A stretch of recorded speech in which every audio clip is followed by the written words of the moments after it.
I don't think that she views herself this way, but I view what she says as utterly courageous. She has said over and over and over the simple truth of, and spoken when other people in the political world who truly have more elected power anyway won't say.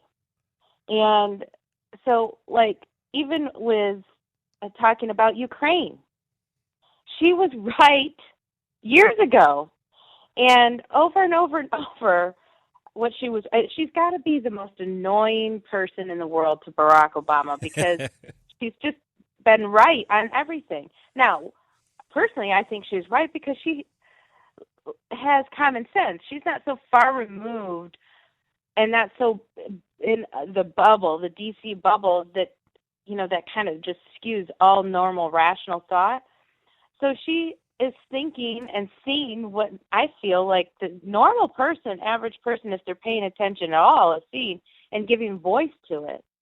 And so I think she's very powerful, very, very, very powerful in her own way, and enjoys a very unique place in the American political scene. And I think she has far more power than a lot of people would like her to have, actually. So. Yeah, I love when you see the comments after she does tweet or give a Facebook message, and right away, what do they write? Oh, go away, you're irrelevant, who cares? Yet they're taking the time to read it, and they're taking the time to write that. So right. The first person that cares is the person who wrote that. So it's really comical in a way. And that's the great thing. I mean, she's right on everything, and she says it with a smile. She has a great family and a great life, and she doesn't back down, and it drives them up the wall. So, you get that icing on the cake. You mentioned Ukraine. You wrote a great piece about Obama and Putin and compare and contrast. I know Sarah Palin has made some mention of that too. Some pictures that she posted and some commentary on that as well. Talk a little bit about that of the whole situation with Russia. I mean, Obama seems to try to push it whatever way he wants to, as he does with other issues, depending on which way the wind's blowing with other things in politics. It depends if you need to use it as a positive or ignore it or bring up another issue that really doesn't mean anything to most people on Main Street in America. So where are we with the whole Russia situation, and how awful has Obama been with that? Well, he was awful right straight from the beginning, all the way from reneging on our deal with Poland, so they didn't have a missile defense, and conceding that to the Russians before negotiating anything. And, Hillary with her stupid reset button, and anybody who understands the Russian mindset, and given it's complicated, but you don't go weak with a people who value strength. And so this has been the Obama administration at every turn. And in fact, I've said at different times that I would love to play poker with Barack Obama. I mean, it would be just like hitting the jackpot. Because he's terrible at playing any hand that he has. And he has played the American hand as though it's weak from the very beginning. And you don't play like you have a weak hand when you have a strong hand, especially against an opponent who will eat your lunch if you play weak. And that's what he's been doing. So right from the very beginning, I don't think that Putin really could believe his luck, at the beginning. But that it's continued, and he's been able to push and push and push, first into first into Georgia, but then into Crimea, and now into Ukraine. He's been given a free pass, and Obama has signaled he's not going to do anything to stop it. He is undoing all the way back to Reagan. It's amazing. We're going to end up at 1978 or so by the time 2016 comes around. It's almost crazy what he's been able to undo in such a short amount of time. And so a guy like Putin's going to take advantage. Of course he is. Well, Melissa, I think even the most hardened conservative back in 2008, if you would have mapped out just what a disaster right now, we talk about Ukraine, we haven't even talked about ISIS or talked about what's going on in Iraq, in Israel, Palestine, and then on our own turf here in Missouri, to be able to say that this is happening and you have a president who's just golfing it up as much as possible while all of this is not to paraphrase the Batman films, but, while the world burns, and this guy, just the uncaring of it all, and, worried more about regulating what kids eat at school. It's mind-boggling, I think, even to top conservatives, really. It's worse. Every day is worse than I could have ever imagined. And I'm afraid to say how bad it is for fear of how bad it's going to get. Yeah. And I think that I don't think I'm alone in thinking that. And it's specifically about Ferguson and the race relations. I felt that this is a really disappointing thing for me in President Obama. Forget the politics, Democrat, Republican. I thought it was one area where true healing and moving forward could happen, and a new beginning in a way. But I think what Barack Obama realized, and probably sooner than I figured it out anyway, is that there's more advantage to having a deeply impoverished, miserable black underclass for the Democrats. A hand up and a hand out, or help out of the situation that they're in, doesn't serve their political interests.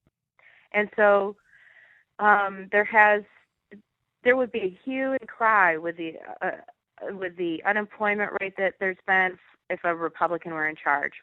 But because it's a Democrat, and a black Democrat at that, we're not hearing anything about it. And it's a crying shame, because I think things could be so much different. And he's set back race relations, but to what end? And it's just been a horrible loss of potential. I thought that was the one thing that he could really make a difference doing, but then logically, I guess I didn't think it all the way through, because if some of that did change, then the Democrats would lose a huge potentially a huge political constituency.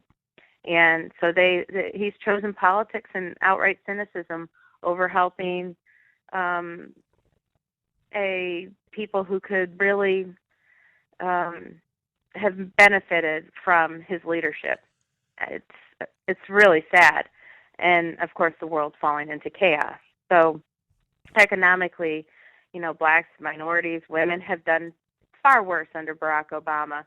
And yet he's exploited all those communities in order to be elected, and is trying to continue to do so into the next election. It's really amazing. If he were a Republican, he would be skewered. Sure. And the divide, it's not just race, men versus women, straight versus gay, Christian versus non-Christian, poor versus rich. It's just, you're supposed to be united States of America, not divided like he's done. Melissa, how can people read some of your work? You do a lot of great stuff. You're always on social media and putting out some great columns and articles, and plus the tweets and the whole thing. So tell us the laundry list of how to follow you.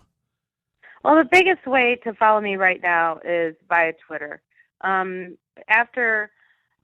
the last couple of years, I transitioned from doing the blogging and the writing to working behind the scenes, trying to help grassroots and conservative ideas come to fruition. And so I have done some media consulting, that sort of thing, and less writing. So that's what I'm doing. I've become a dirty consultant, Kevin. Don't tell anybody. I won't tell anyone. Okay. So anyway, that's what I'm doing. So that's why you haven't seen me writing as much. And but I'll probably be getting back into that as the new elections come around too. So. All right, and on Twitter, that's @Melissa Tweets, right? Yes, sir. All right, at Melissa Tweets. That's good that you got that one. I'm surprised that was you. You must have jumped on that early because I'm sure other Melissas across the world have tried to grab that. So great and easy to remember. Dr. Melissa Clouthier, thank you so much for being here, and glad you got to that AFP event. We're big AFP fans here. Jennifer Stefano from AFP Pennsylvania has been on the program, and we've been to their meetings and whatnot, and it's great stuff. But thank you so much for being here, and we hope we can talk to you again. Thank you so much for having me, Kevin. Follow Dr. Melissa Clouthier on Twitter at Melissa Tweets. That's at Melissa Tweets. Lots of great stuff coming from this intelligent and spirited Mama Grizzly in Texas.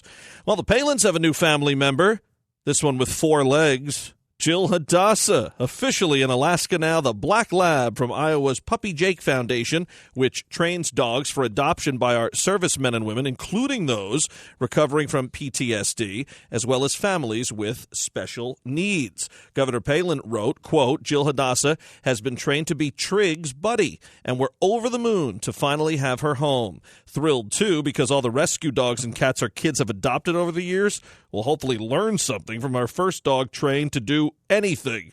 She's brilliant and beautiful, and we feel very blessed to have her, unquote. Well, as the proud owner of a lab for 13 years, I wish the Palins well with this beautiful dog. I'm sure she'll be a perfect fit.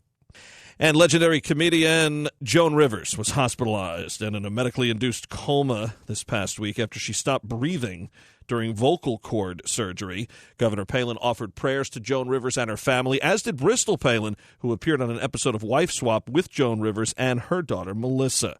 Everyone here at Mama Grizzly Radio is also praying for Miss Rivers, a true entertainment trailblazer. To see any of the governor's posts in their entirety, visit Sarah Palin's Facebook page, follow her on Twitter at Sarah Palin USA, and visit sarahpalinchannel.com.